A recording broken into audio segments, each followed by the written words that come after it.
නමෝ තස් භගවතු අරහතෝ සම්මා සම්බුද්දස්ස නමෝ තස් භගවතු අරහතෝ සම්මා සම්බුද්දස්ස නමෝ තස් භගවතු අරහතෝ සම්මා සම්බුද්දස්ස.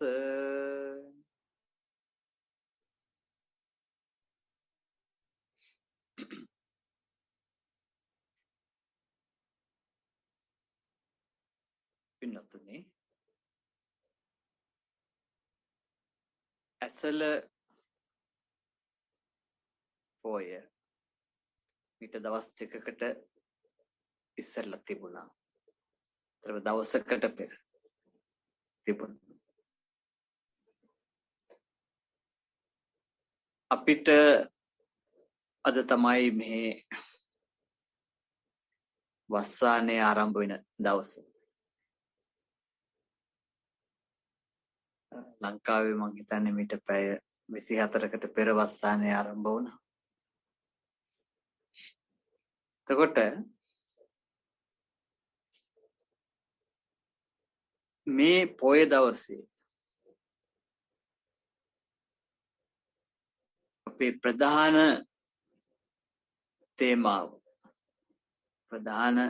තේමාව ධම්මචක්‍ර සූත්‍ර දේශනාව.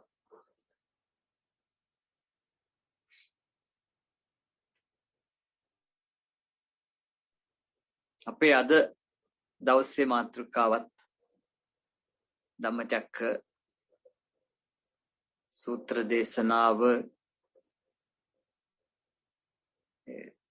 දේශනාවට අනුරූපව සිද්ධ වෙනවා. හැබැයි මම ඒ සූත්‍රයේ අනුපිළිවෙලට මේ ධර්ම දේශනාව කරන්නට හෝ එහි පද එකින් එක විස්තර කිරීමට හෝ නෙමෙයි උත්සාහ කරන්නේ.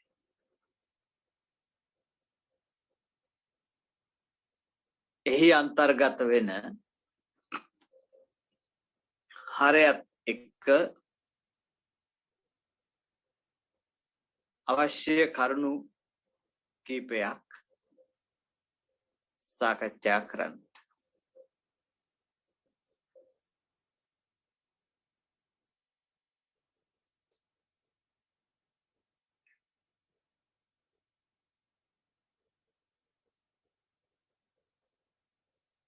මේ ධර්මය වටහා ගැනීමේදී ධර්මය අවබෝධ කර ගැනීමේදී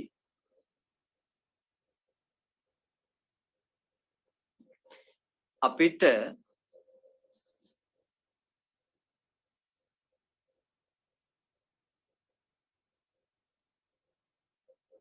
වැදගත් වෙන්නේ නැත්නම් අපි බලාපොරොත්තු වෙන්නේ උත්තරයක්. දැන් මේ උත්තර නම් අපි උත්තරයට එන්න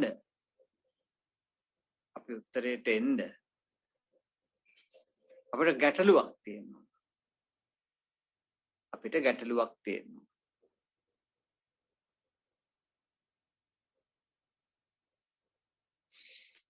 ඒ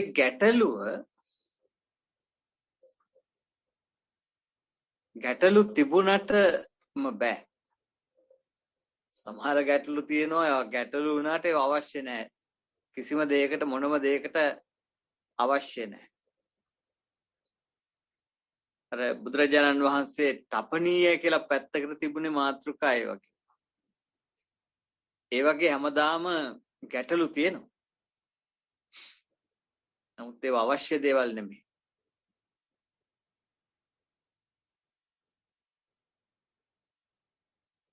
ඊළඟට උන්වහන්සේ අචින්ත්‍යය දේශනා කරපු දේවල් තියෙනවා. ඒ අචින්ත්‍ය කරුණවලත් ගැටලු තියෙනවා. අචින්ත්‍ය කරුණු වල ගැටලු තියෙනවා.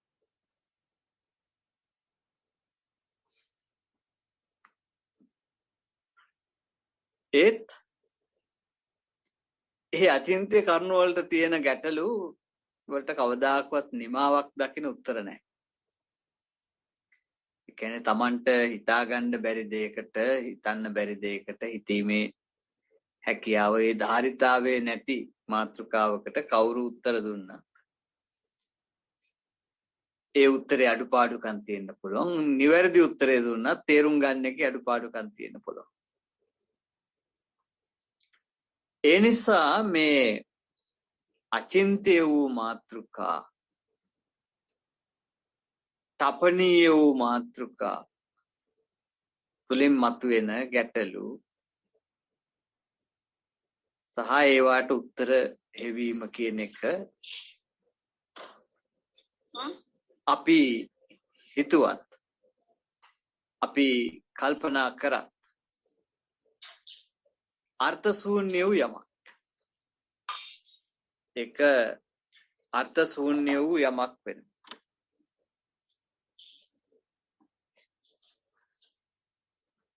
අර්ථ ශූන්‍ය වූ යමක් බවට පත් වෙනවා.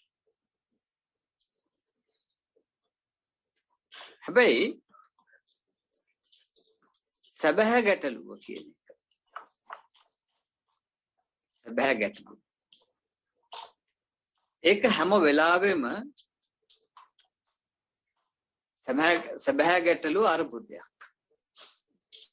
ඒම ජීවිතයට අභියෝගයක්. ඒක අභියෝගයක්. මෙන්න මේ අභියෝගය තියෙන කෙනා, ඒ අභියෝගයේ තියෙන කෙනා සහ අභියෝගයට මූණ දෙමින් සිටින සහ ඒට උත්තර හොයන කෙනා. අන්න ඒ කෙනාට තමයි මේ ධර්ම අවබෝධයේ පහසු. මේ ධර්ම අවබෝධයේ පහසු. බුදුරජාණන් වහන්සේගේ ධර්ම දේශනා ගත්තොත් උන්වහන්සේගේ ශ්‍රාවකයන් ඒ දේශනාව ශ්‍රවණය කරමින් හිටපු ශ්‍රාවකයා, ඒ ශ්‍රාවකයා අපි අධ්‍යයනය කරලා බැලුවොත්, ඒ පිළිබඳ විමසලා බැලුවොත් අපිට පේනවා තාම පහසුවෙන් තේරුම් ගන්න පුළුවන් ඒකේන අභියෝගයක්. කිසියම් අභියෝගයකට මූණ දෙමින් ඒකට උත්තරයක් හොයමින් හිටපු අය, ඒවට ඒ අභියෝගේ බාර ගනිමින් හිටපු අය කියන එක. ඒ අභියෝගේ බාර ගනිමින් හිටපු අය කියන එක.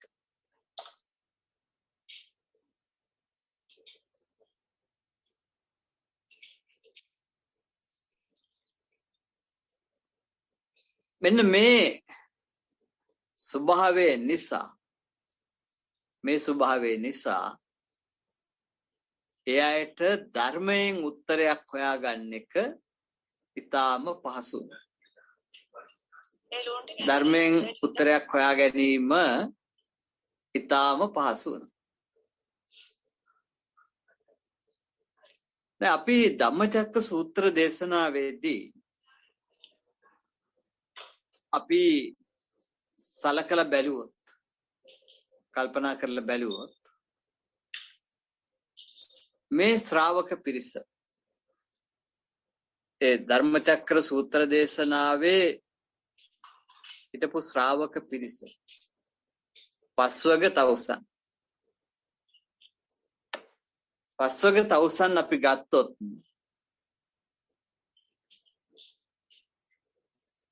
පස්වග තවුසන් ඉස්සරහා තිබිච්චි අභියෝගය මොකක්ද? පස්වග තවුසන් ඉදිරියේ තිබිච්චි ගැටලුව මොකක්ද?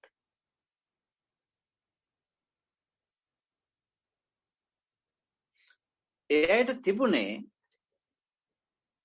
කෙලෙස් අවසන් කිරීම පිළිබඳව විමුක්තිය පිළිබඳව අභියෝගය.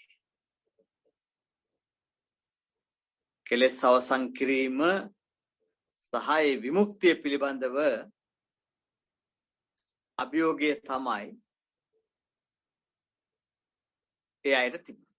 පස් දෙනාටම තිබුණේ. එතකොට මේ අයට තිබුණ අදහසක් මේට අදහසක් තිබුණා ඒ තෙක් තිබෙච්ච සාම්ප්‍රදායිකව ආපු තාපස චර්යාව තුළින් ඒ තපස් චර්යාව තුළින් විමුක්තිය අත්දකින්න පුළුවන් කියන එක. එතකොට ඒ විශ්වාස කරා ඒ තපස් චර්යාව විශ්වාස කරා ඒ තපස් චර්යාව තුළින් විමුක්තියට එන්න පුළුවන් කියලා. එතකොට ඒකට බලාපොරොත්තු උනේ මේ තපස් චර්යාව මේ තාපස චර්යාව උපරිමයට ගෙනල්ලා විමුක්තියට එනකන් මේක කරගෙන යන්න ඕන කියලා. විමුක්තියට එනකම් මේක කරගෙන යන්න ඕන කියලා. තාපස චර්යාව. එතකොට ඒ කට්ටිය ඒ පිරිසට ඒ කණ්ඩායමටම තිබුණු අභියෝගය තමයි කොහොමද මේ තාපස චර්යාව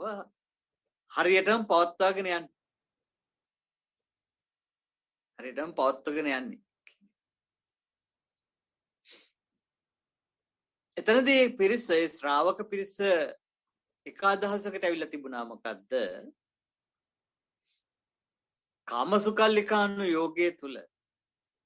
කාමසුකල්ලිකානු යෝගයේ තුල විමුක්ති මාර්ගයක් නැහැ කියලා.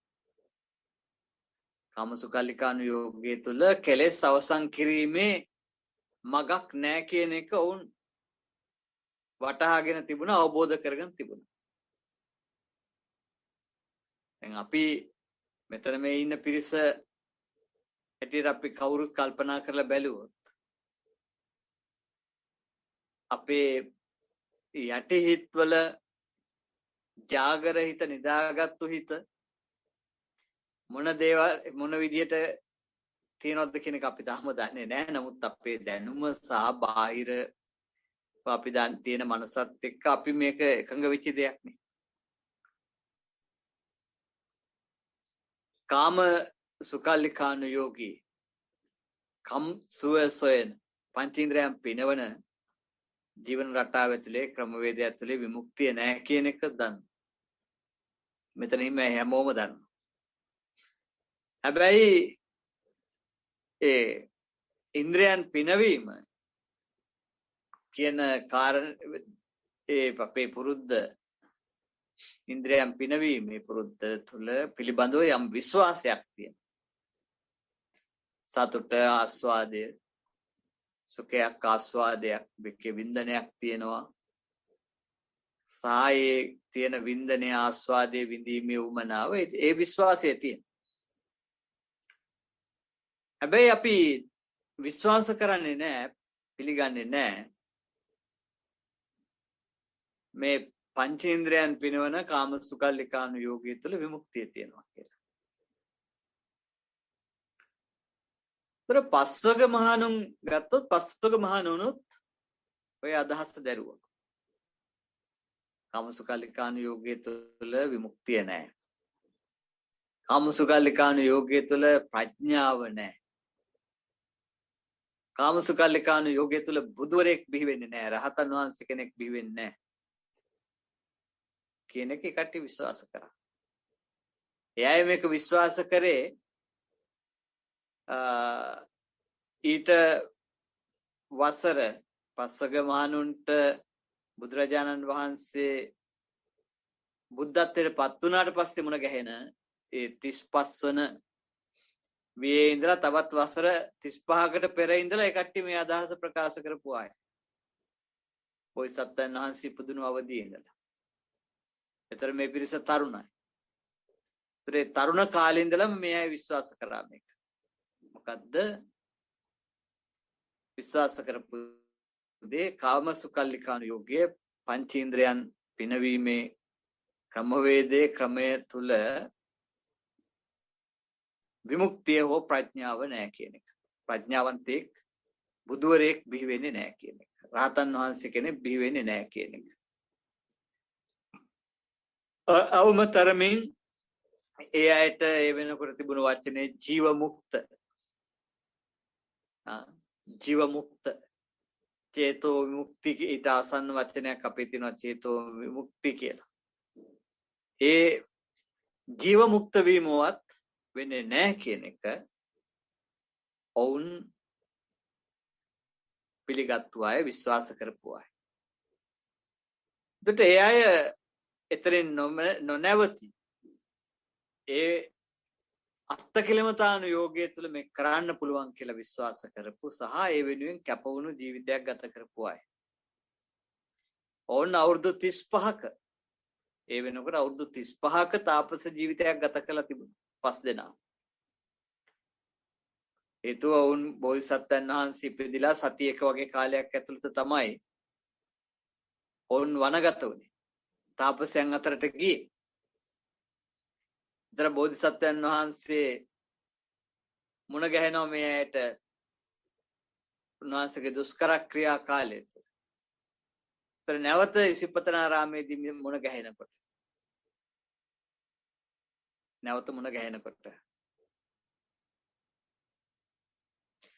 අවුරුදු 35ක් ගිහිලා මේ අය අවුරුදු 35ක තාපස ජීවිතයක් පැවිදි ජීවිතයක් ගත කරපු අය. හැබැයි මේ අය තවම දැඩි ලෙස විශ්වාස කරා මේ අත්තකිලමතාණු යෝගයේ තුල විමුක්තිය අත්දකින්න පුළුවන්, ප්‍රඥාවට එන්න පුළුවන්, ප්‍රඥාව මතු කරන්න පුළුවන් කියලා. බුද්ධත්වයට එන්න පුළුවන්. ඒ වගේම ජීව මුක්ත භාවයට එන්න පුළුවන්, අරහන්ත භාවයට එන්න පුළුවන් කියන දේ විශ්වාස කරා. දැන් මේ 5 දෙනා ඉස්සරහා තිබෙන 5 දෙනා ඉදිරියේ තිබෙන අභියෝගය මොකක්ද? ඒ අභියෝගය මොකක්ද? ඕන් ඉදිරියේ තිබුණු අභියෝගය තමයි මේ ජීව මුක්ත භාවය සඳහා.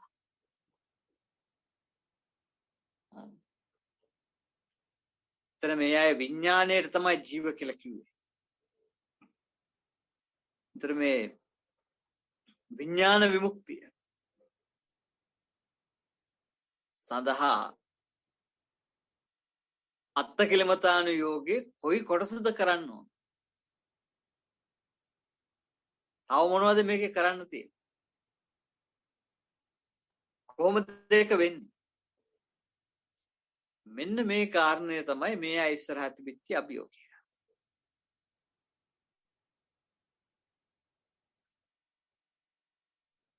එතකොට මේ අය අත්තකිලමතාණු යෝගයේ තුල අපි එකට ධර්මයේදී අත්තකිලමතාණු යෝගය කියලා නම් කරාට ඒ අය තපස කියලා කිව්වේ.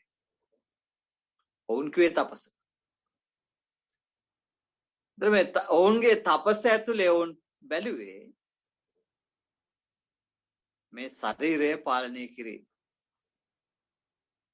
මොකද ජීවයේ ශරීරයේ කොටසක් හැටියට දැක්කේ. ජීවයේ දැක්කේ ශරීරයේ කොටසක් හැටියට. එතකොට ශරීරයෙන්ම තමයි මේ ප්‍රඥාව මතු කරගන්න ඕන හිතුවේ. ශරීරයේ තැවීම තුලින්ම ප්‍රඥාව මතු කරගන්න පුළුවන් කියලා. ඒක තමයි කල්පනා කරේ.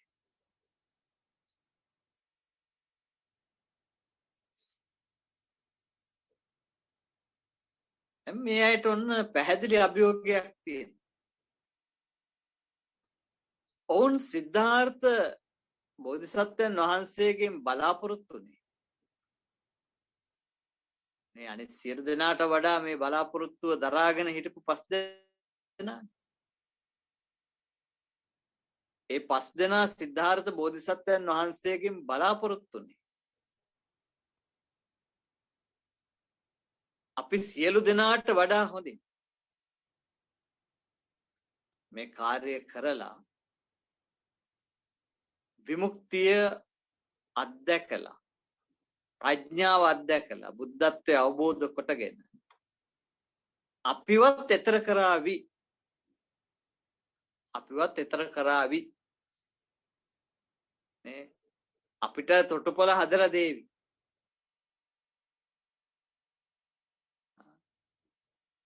උන්වහන්සේ තීර්ථංකරයෙක් වේවි.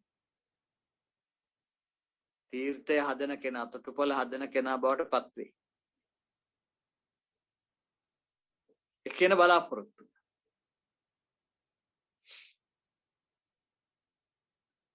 දැන් අපි මේ පස්වග මහණුන් පිළිබඳව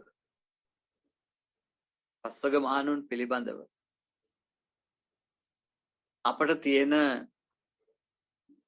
ඒ දැනුමත් එක්ක අද අපි උත්සාහ කරනවා අපිව සංසන්දනය කිරීමක් කරගන්න.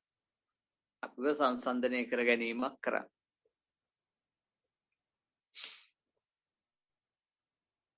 දැන් පස්වග මහණුන් සහ මගේ සමාන සහ අසමානකම් මොනවද තියෙන්නේ? මා සහ පස්වග මහණුන් අතර තියෙන සමාන සහ අසමානකම් මොනවද තියෙන්නේ? එකපාරට හිතෙන්න පුළුවන් මුකුත්ම නැහැ කියලා. අමුත් අපි බලමු.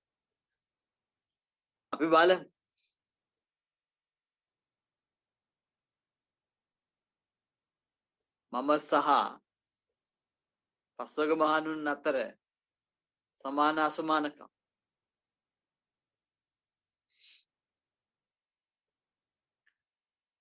පස්වග මහණුන්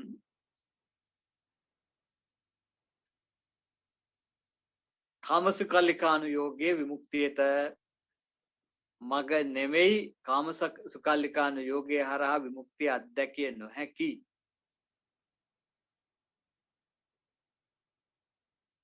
කියන කරුණට එකඟ වෙලා තිබුණා.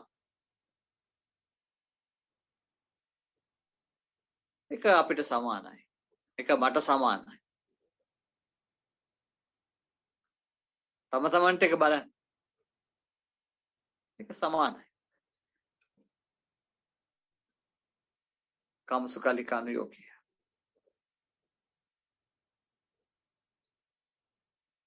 අසමානකම මොකක්ද?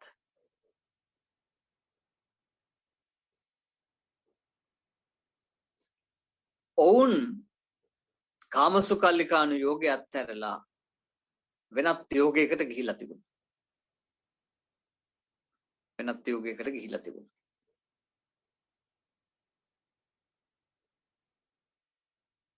දැන් මෙතන ඉන්න අය කොහොමද?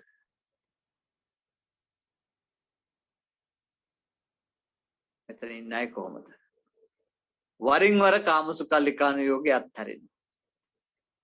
කාමසුකල්ලිකානුයෝගයේ සමහර කොටස් කපලා දාලා තියෙනවා. කාමසුකල්ලිකානුයෝගයේ සමහර කොටස් කපලා දාලා තියෙනවා. සමහර සීමාවල් පනවගෙන තියෙනවා.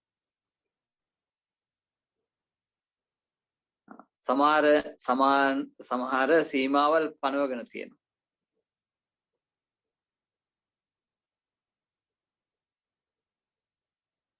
කාමසුකල්ලිකානුයෝගයේ සමහර පැති අනුමත කරනවා, සමහර ඒවා ප්‍රතික්ෂේප කරනවා. මේ සම්බන්ධයෙන් අපිට තියෙන්නේ ඒ විදිහේ තත්ත්වයක්. එවැනි තත්ත්වයක් තමයි තියෙන්නේ. ඊළඟට අත්තකිලමතානුයෝගය. මේක ප්‍රායෝගික ව්‍යාපෘතියක් හැටියට අපි කරන්නේ නැහැ. ඒ නිසා අපි එතන පස්වග මහණුන්ට අසමානයි. හැබැයි අත්තකිලමතාණු යෝගයේ තියෙන මූලික චින්තනයේට අත්තකිලමතාණු යෝගයේ මූලික චින්තනය වලට අපි එකඟයි.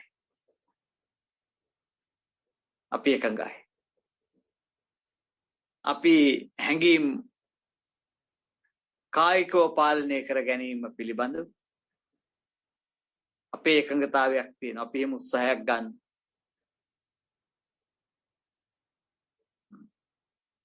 එනිසා ඒ අත්තකිලමතාණු යෝගයේ යම් ලක්ෂණ අපි ළඟ තියෙනවා. ඒ විශ්වාසයේ තියෙනවා.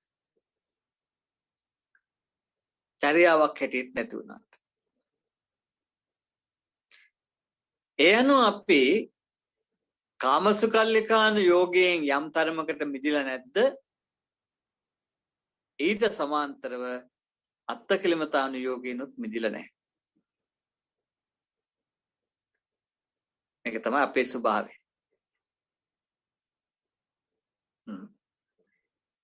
කාමසුකල්ලිකාණු යෝගයෙන් යම් තරමකට මිදිලා නැද්ද?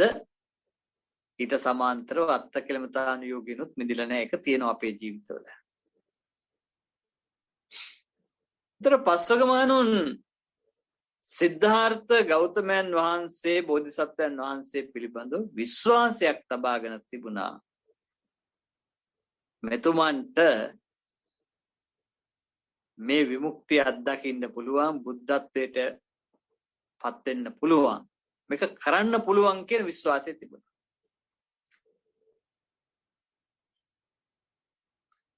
මෙතනදී අපේ සමාන අසමානකම මොකක්ද?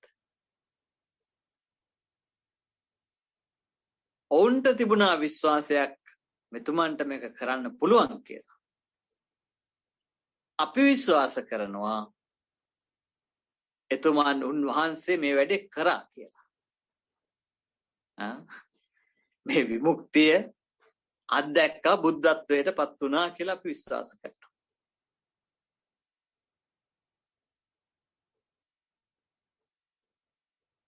හැබැයි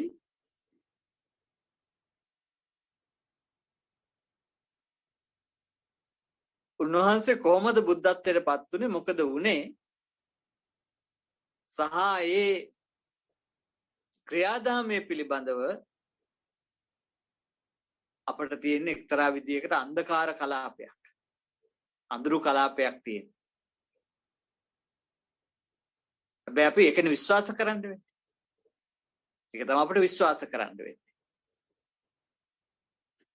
දැන් අර අපි චුල්ලාතිපදෝපම සූත්‍රය ගැන සාකච්ඡා කරද්දී අපි කතා කරපු ප්‍රත්‍යක්ෂ කිරීම තුළ බුදුරජාණන් වහන්සේ අත්දකපු දේ තේරුම් ගැනීම කියන ගැටලුව අපිට තිබෙනවා නම්, යමෙකුට තිබෙනවා නම් ඒ කෙනාට වෙන්නේ විශ්වාස කරන්න. ඒක විශ්වාස කරන්න තමයි සිද්ධ වෙන්නේ.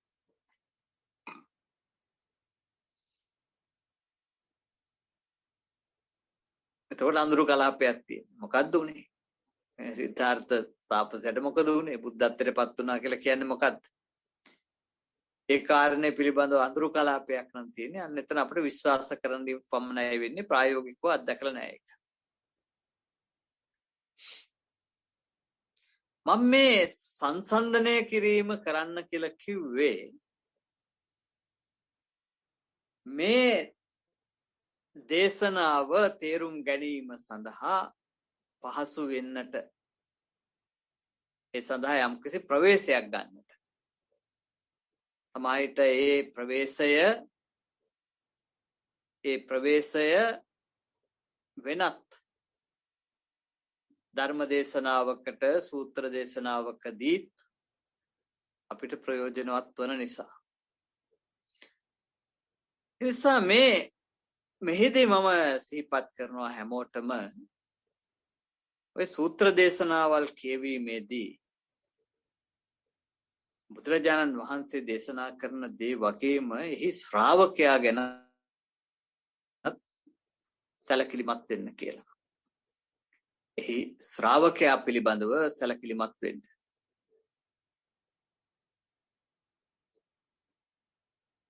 ඒ ශ්‍රාවකයා තේරුම් ගන්න බලන්න. තමන් සහ ශ්‍රාවකයා අතර තියෙන සමාන අසමානකම් බලන්න.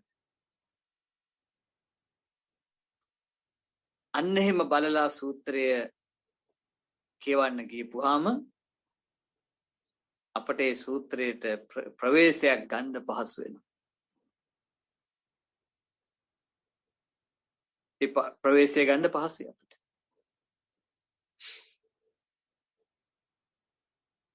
දැන් අපිට මෙතන පැහැදිලි වෙනවා. මෙතන අපට වැටහෙනවා.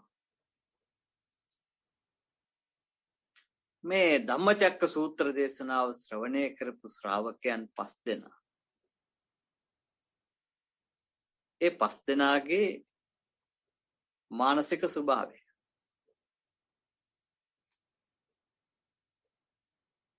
ඒ මානසික ස්වභාවය.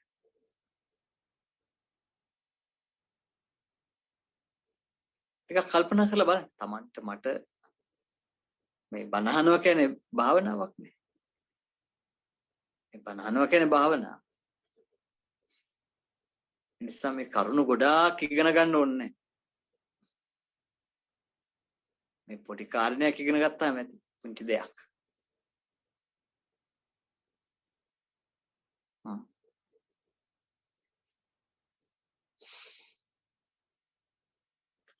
ඒ නිසා අපි දැන් මෙනෙහි කරලා බලන්න.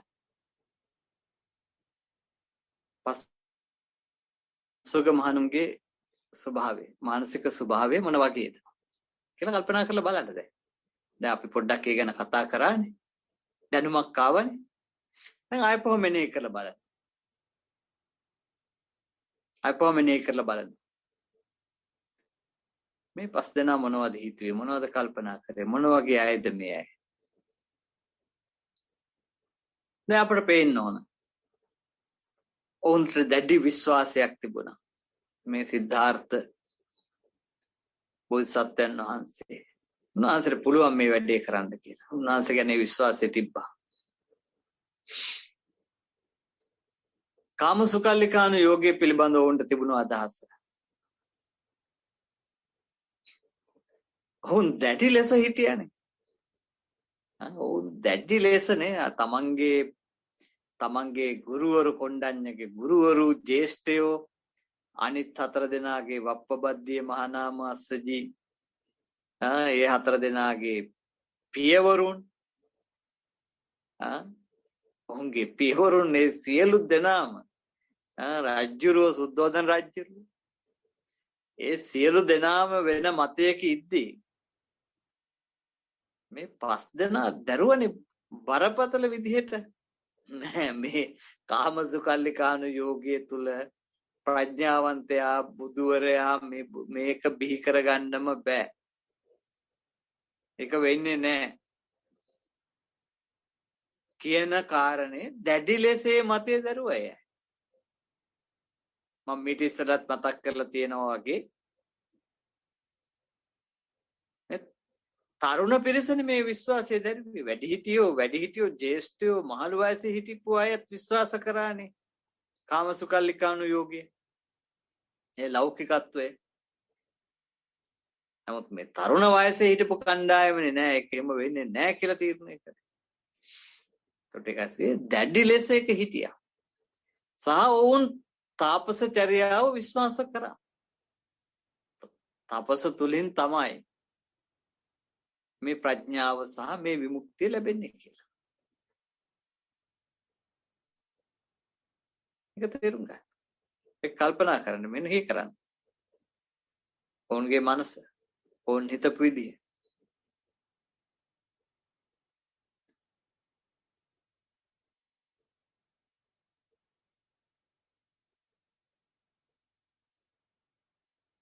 මම කොහොමද ඒක හිතන්නේ?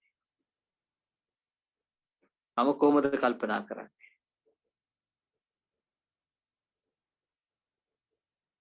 මම කොහොමද කල්පනා කරන්නේ?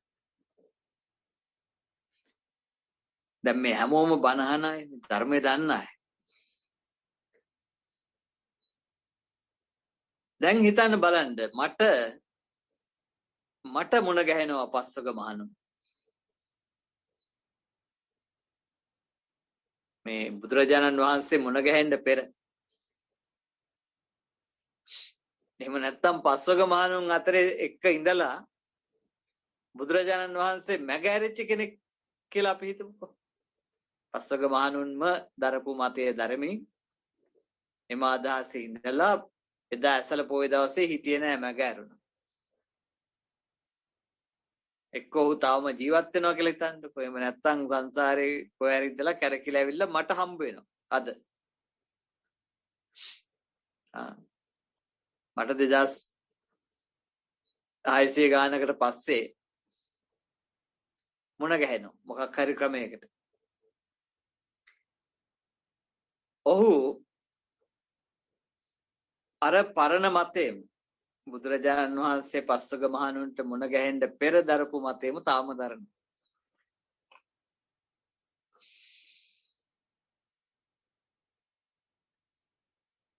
ඒ මතේම තාම දරන.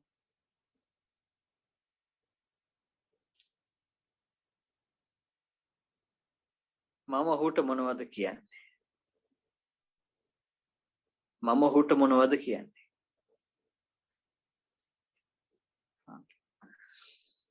වඩාත් හොඳයි කියලා මට හිතෙනවා. මම ධර්ම දේශනාව කරන එක නතර කරලා මේ හැමෝටම අවස්ථාව දෙන එක. හිතන්න කල්පනා කරන්න මම මොනවද කියන්නේ?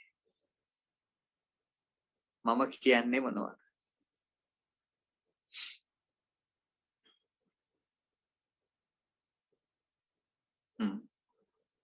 මම මොනවද කියන්නේ?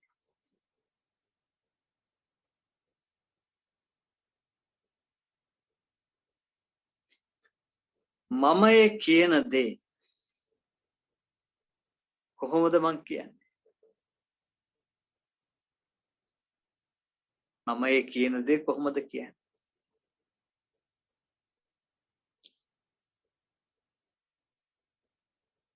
මේක තමන් පිළිබඳව තමන්ට කරගන්නා තක්සේරුවක් මේ පරීක්ෂණයක් මේක.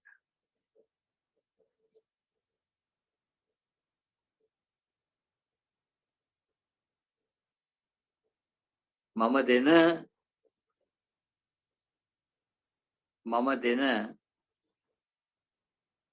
ඒ තවුසාට මම දෙන උත්තරේ මොකක්ද? මම මොකක්ද ඔහුට කියන්නේ? මම මොනවද ඔහුට උගන්වන්නේ?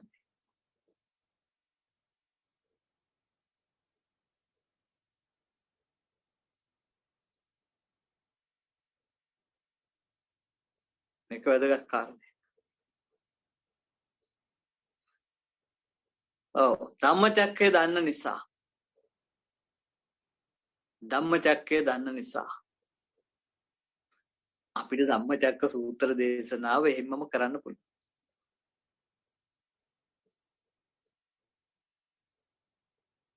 ඒ කරුණු ටික එහෙමම කියන්න පුළුවන්.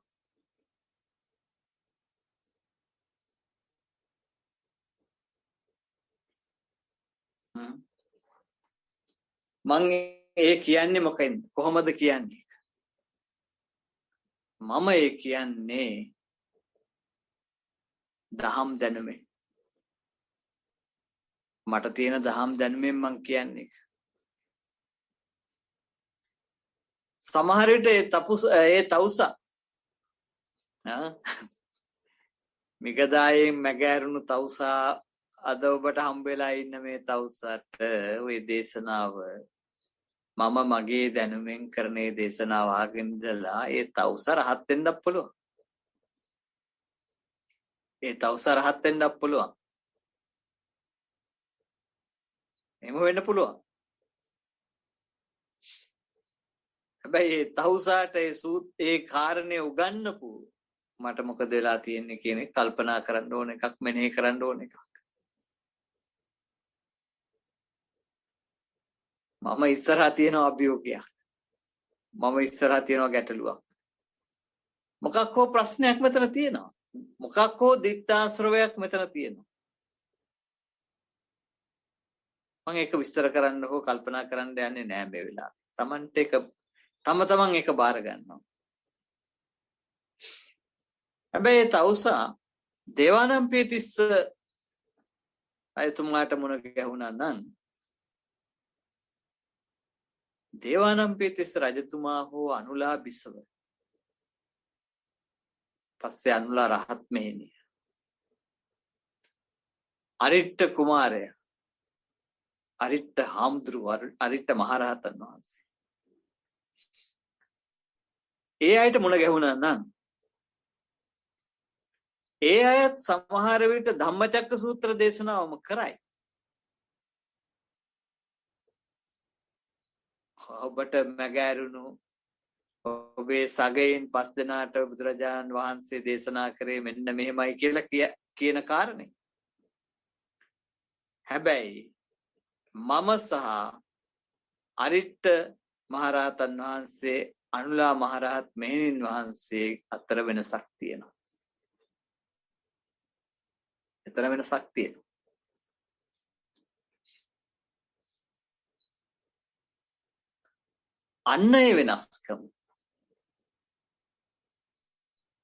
අන්න ඒ වෙනස්කම මම හඳුනාගත යුතුයි. තේරුම් ගත යුතුයි. අන්න එතකොට එහෙම වුණාම මම ඉස්සරහා තියෙන ගැටලුව මම ඉස්සරහා තියෙන අභියෝගය මට තේරුම් ගන්න පුළුවන්. මම ඉස්සරහා තියෙන ගැටලුව මම ඉස්සරහා තියෙන අභියෝගය මට තේරුම් ගන්න පුළුවන්. මොකද්ද මෙතන වෙන්න තියෙන්නේ? මොකද්ද විය යුත්තේ කියන එක.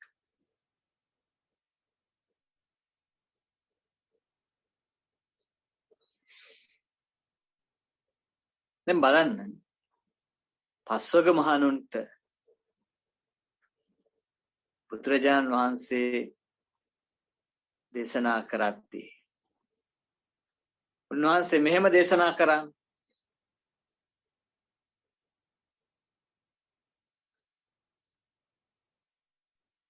මේ අත්තකිලමතාන යෝගයෙන් විමුක්තියටපත් වෙන්න බෑ. අත්තකිලමතාන යෝගයෙන් ප්‍රඥාව උපදව ගන්න බෑ.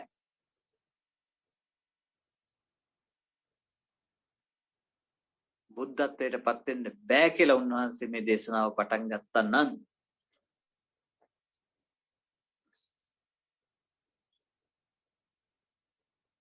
මොකද්ද මතුවෙන ප්‍රශ්නේ? එතන බරපතල ප්‍රශ්නයක් මතුවෙනවා.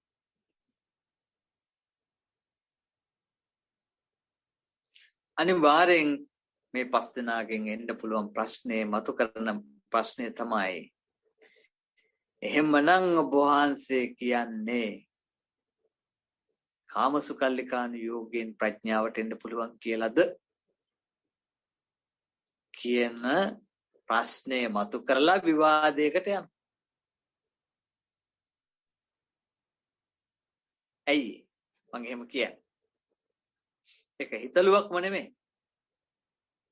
ඒ අය සිද්ධාර්ථ බෝධිසත්වයන් වහන්සේ අත්හැරලා ආවේ ගයාවෙන් බරණැසට ආවේ ප්‍රශ්නේ හින්දානේ. නැවත කාමසුකල්ලිකාන යෝගයට සිද්ධාර්ථ ගෞතමයෝ ගියා කියලාගෙන. එතකොට බුදුරජාණන් වහන්සේ පටන් ගත්තා නම් අත්තකිලමතාන යෝගයෙන් විමුක්තියටපත් වෙන්න බෑ කියලා. ඕන් හිතන්නේ අරකම තමයි. මේ මුන්වහන්සේ මේ ප්‍රකාශ කරන්නේ කාමසුකල්ලිකානු යෝගය. කාමසුකල්ලිකානු යෝගයෙන් තමයි විමුක්තියටපත් වෙන්න පුළුවන් කියලා මේ අය කියන්නේ. ඒක එහෙම වෙන්නේ නැහැ. කියලා ස්ථාවරයට ඇවිල්ලා වාදයකට යනවා.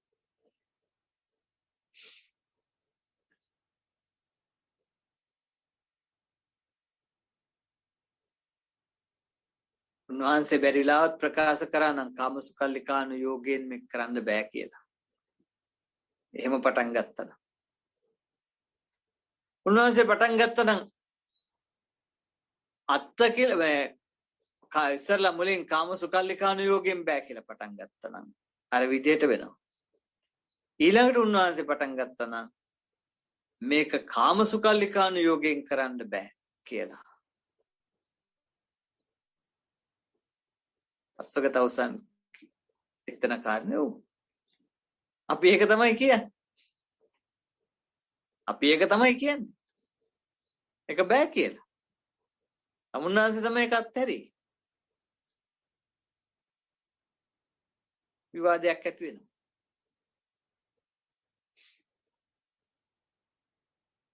උන්වහන්සේෙන් පටන් ගත්තා. කාම සුකල්ලිකානුයෝගයෙන් මේක බෑ කියලා පටන් ගත්තා.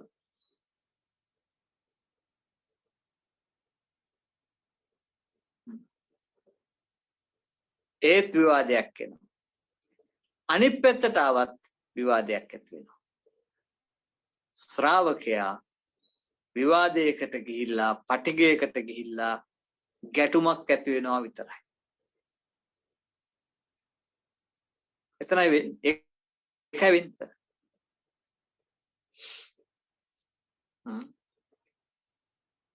හැබැයි ඔතනදී මම කොහොමද? ඔතනදී මම කොහොමද?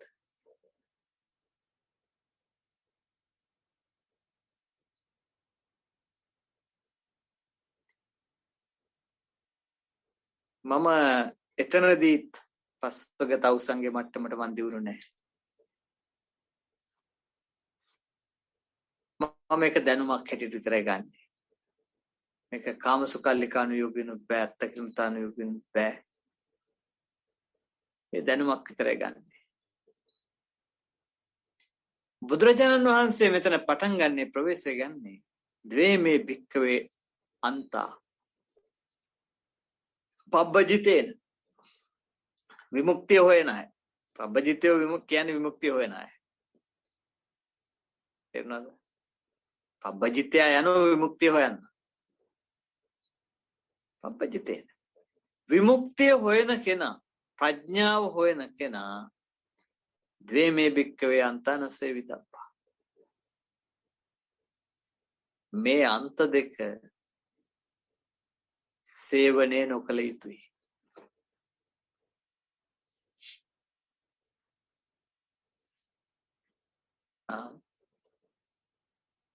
පබ්බජිතේන කියන වචනය යවන්නේ ප්‍රඥාව විමුක්තිය හොයන අය. ඔන්න පස්සක මහණුන්ට ආමන්ත්‍රණය කරපු තැන. පස්සක මහණුන්ට ආමන්ත්‍රණය කරපු තැන එතන. උන්වහන්සේ කතා කරන්නේ විමුක්තිය හොයන අය ගැන. පස්සක මහණුන්ට මුකුත් උන්වහන්සේ කතා කරන්නේ නැහැ. ඔබලා නෙමෙයි. මහණෙනි ඔබලා නෙමෙයි. උන්වහන්සේ කතා කරන්නේ ප්‍රඥාව හොයන අය ගැන, විමුක්තිය හොයන අය ගැන, පබ්බජිතිය ගැන. දැන් පස්සක මහණුන් කොහොමද මේකට ප්‍රවේශය ගන්නේ? පස්සක මහණුන් කල්පනා කරනවා අපි හොයන්නේ ඒක තමයි. අපිත් විමුක්තිය හොයන අය. අපිත් ප්‍රඥාව හොයන අය. තමන් තමයි එතනට ඇතුල් වෙන්නේ. බුදුරජාණන් වහන්සේම පිරිසත ඇතුල් කරගන්නේ. උන්වහන්සේ කතා කරන විමුක්තිය හොයන අය ගැන. පබ්බජිතේ. ප්‍රඥාව සහ විමුක්තිය හොයන අය ගැන. ඒක එදා එතන තමන් ඉස්සරහා හිටපු 5 දෙනාටත් අදාළයි. මේ එතනින් පස්සේ ඉතිහාසයේ හිටපු අයටත් අදාළයි. වර්තමානයේ ඉන්න අයටත් අදාළයි, මටත් අදාළයි. මම විමුක්තිය සහ ප්‍රඥාව හොයනවා නම් මම ඒ වැඩේ නැත්තම්, මට එහි අවශ්‍යතාවයක් නැත්තම්, ඒක හොඳ දෙයක්, ඒක මට දැන් අවශ්‍ය, මේ වෙලාවේ අවශ්‍යතාවයක් නෙමෙයි, අනාගතේ වෙන්න පුළුවන් කියලා හිතන කෙනෙකුට මොනම පදනමකින් ප්‍රඥාව සහ විමුක්තිය කියන එක හොයන්නේ නැති අයට, ප්‍රඥාව සහ විමුක්තිය කියන්නේ මොකක්ද කියන එක තේරුම් ගත්තේ නැති අයට, ඒ පිළිබඳව අදහසක් නැති අයට මේක අදාළ නැහැ. ඒ කාටවත් මේක අදාළ නැහැ.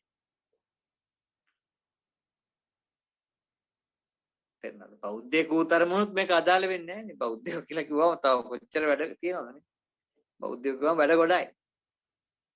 එහෙමනේ. භාවනා කර කර නිවන් දකින්න මහන්සි වෙන්න බල අපිට වෙලා නැහැ. අපිට බෞද්ධයට වැඩ ගොඩක් තියෙනවා කියලා තමයි කියන්නේ කට්ටිය. වැඩ ගොඩාක් තියෙනවා කියලා නේ කියන්නේ. ඒ හින්දා අදාළ නැහැ මේ කාරණේ. මේ බුදුරජාණන් වහන්සේ දේශනා කරන කාර්යය එහෙම එහෙම.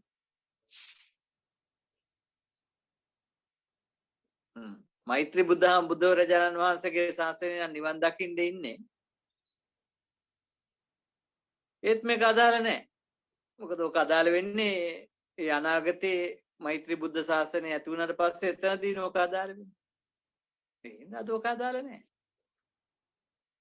හින්දා අති බහුතරයක් අනිත් අය කෙසේ වෙතත් අති බහුතරයක් බෞද්ධයන්ට මේක අදාළ නැති කතාවක්. පබ්බජිතේන විමුක්තිය හොයන අයටයි මේ මාතෘකාව තියෙන්නේ. ඔන්න පස්වක මහණුන් මෙතනට එකතු වෙනවා. මේක අපිට අදාළයි. ඇයි? අපි විමුක්තිය හොයන අය. අපි විමුක්තිය හොයන අය. ඔන්න එතකොට මේ අය මේකට අවදිමත් වෙනවා. මේකට ඇතුල් වෙනවා. මේ ප්‍රවේශය ගන්නවා දැන්. මේක අපිට අදාළයි. ඒක හරියට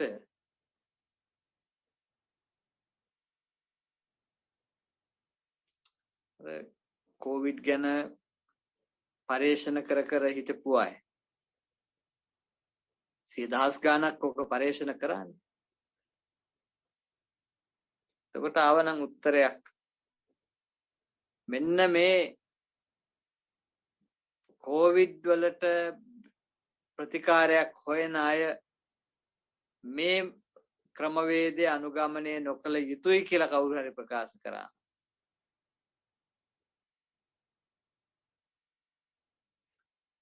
මේ වෙනුවෙන් අවංකව කැපවීම මේක හොය හොය හිටපු අයට ඇස්සට එකපාරට. එකට එකපාරට හුම්කම් දෙනවා.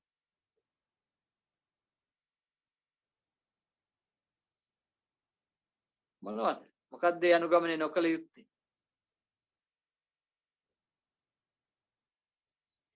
එතකොට එතනදී කිව්වොත් එහෙම ඒ කියන කෙනා කිව්වොත් එහෙම දැනට අනුගමනය කරගෙන කරමින් තිබුණු ක්‍රමවේද දෙකක් පෙන්නලා මෙන්න මේ ක්‍රමවේද දෙකම අනුගමනය නොකළ යුතුයි කියලා කිව්වොත් එකපාරට ඇස් අරගෙන එනවා. ප්‍රශ්නාර්ථයකට එනවා.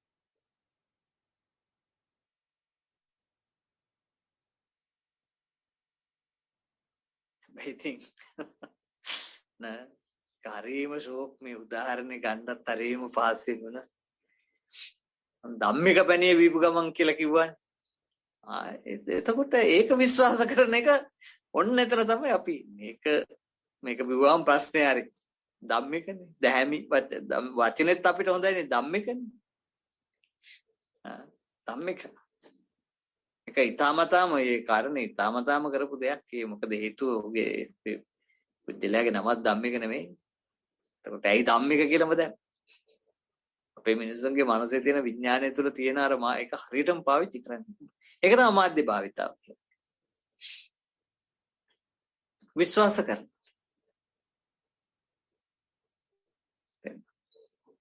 මේක වැදගත් කාරණයක්. අපේ ධර්මයේ තුල ධර්මය කියන එක විමුක්ති මාර්ගය කියන එක අන්නේ ඒකත් එක වැඩක් නෑ කරන්න බෑ. ඒ සෙල්ලම කරන්න බෑ. එතන ඉඳගෙන විමුක්තියක් දකින්න බෑ කවදා. මේ ඇයිට බුදුරජාණන් වහන්සේ මේ පාවිච්චි කරපු වාග් විලාසය තුල ක්‍රමවේදය තුල ඊගත්තු ප්‍රවේශය තුල තාම නිර්වුල්ව ප්‍රකාශ කරනවා විමුක්තිය හොයන අය පබ්බජිතේන විමුක්තිය සහ ප්‍රඥාව හොයන අය දේමේ භික්ඛවේ අන්තාන සේවිතබ්බා.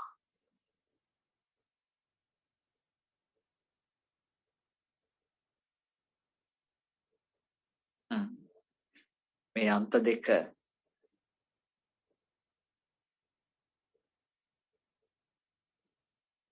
අනුගමනය නොකළ යුතුයි. එතකොට දැන් එනවා ඔවුන් දැනගෙන හිටියේ ක්‍රම දෙකයි. මේ ක්‍රම දෙකම ප්‍රතික්ෂේපිතයි.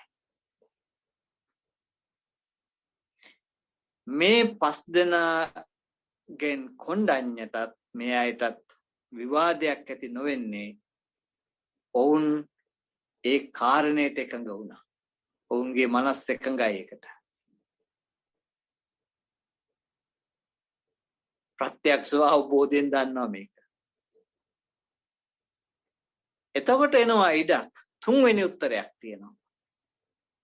එහෙමනම් මෙතන තුන්වෙනි උත්තරයක් තියෙනවා. මොකද්ද මේ තුන්වෙනි උත්තරේ?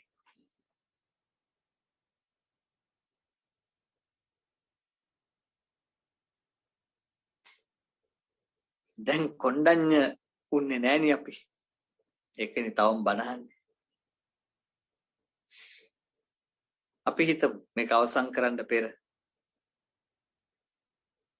අර ඉතුරු 5 දෙනා, ඉතුරු 4 දෙනා, ඉතුරු දින 5ක් පුරාවට තවත් දවස් 6ක් යනකම් හිටපු තත්ත්වයක් තිබ්බයි. අස්සජී හාමුදුරුවෝ ගන්නකො අන්තිමේ තව දවස් 6ක් යනකම් හිටපු විදියක් තියෙනවා. මජ්ක්‍ධිම පටිපදාව දන්නෝ අවබෝධ වෙන්නේ. අවබෝධුන්නේ. මම අවසන් කරන්න කැමතියි එතරින් අද දවසේ. සංසන්දනය කරලා බලන්න. අර මුලින් පටන් ගත්ත වැඩි. මජ්ක්‍ධිම පටිපදාව දන්නෝ.